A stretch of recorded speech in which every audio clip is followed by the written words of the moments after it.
सभी को नमस्कार। मैं कपिल त्यागी। पिछले महीने सुप्रीम कोर्ट का एक डिसीजन बहुत ही विवाद का विषय बना हुआ है।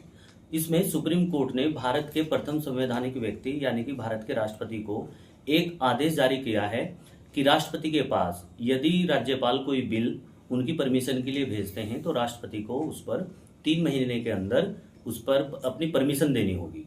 ये बहुत अच्छी बात है कि कोई बिल यदि राष्ट्रपति या राज्यपाल के पास जा रहा है तो उस पर एक टाइम लिमिटेड रखा गया है।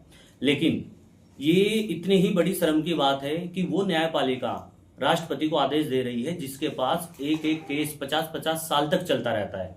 तो क्या न्यायपालिका के पास ऐसा अपने आप पर कोई नैतिक दबाव नहीं है कि जैसे ही न्यायपालिका सुप्रीम कोर्ट या हाई कोर्ट के पास कोई केस जाए तो सुप्रीम कोर्ट और हाई कोर्ट भी उस केस पर 3 महीने के अंदर अपना कोई फैसला सुनाए।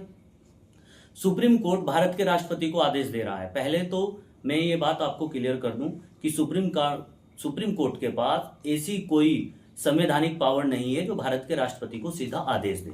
भारत के राष्ट्रपति प्रथम संवैधानिक व्यक्ति हैं और वो व्यक्ति है जो सुप्रीम कोर्ट के जजों को अपॉइंट करते हैं, नियुक्त करते हैं।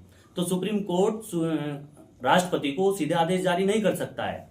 हाँ, सिर्फ एक रिक्वेस्ट कर सकता है कि राष्ट्रपति के पास यदि कोई बिल गया है तो राष्ट्रपति उस पर जल्दी से जल्दी अपना कोई डिसीजन या अनुमति प्रदान करे। लेकिन सुप्रीम कोर्ट एक आदेश के तौर पर राष्ट्रपति को एक आदेश जारी कर रहे हैं और अपने आप उस चीज पर अमल नहीं कर रहे हैं।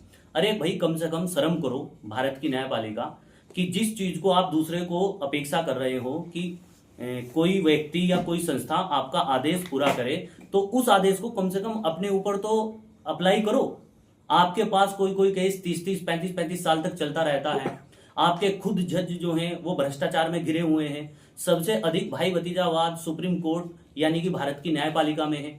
आज ही 7 मई को एक रिपोर्ट आई है जिसमें यह बताया गया है कि लगभग 30 से 35% जज भाई भतीजावाद की तरह सुप्रीम कोर्ट और हाई कोर्ट में जज के रूप में काम कर रहे हैं। भाई भतीजावाद नेपोटिज्म, इसका मतलब नेपोटिज्म होता है यानी कि यदि कोई जज पहले से ही सुप्रीम कोर्ट या हाई कोर्ट में जज है तो वो अपने रिश्तेदारों को हाई कोर्ट या सुप्रीम कोर्ट में जज बनवा देता है।